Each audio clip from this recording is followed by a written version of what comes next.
Kavan san le ngay chiat nak bial te kay tari to kai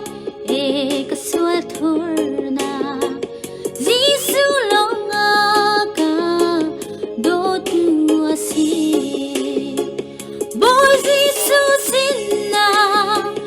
boy Jisu sinna ka thum chang lai ka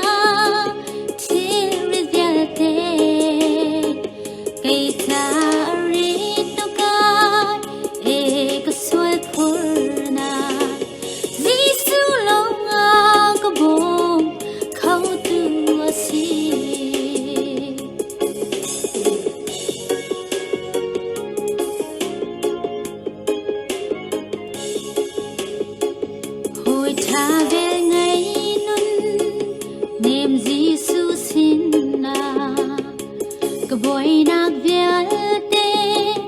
chu ka thum la ngày chiat nak le boy nak min mai vial te adi chang lai a sin ka phak chun boy Jisu sin na boy Jisu sin na ka thum chang lai ka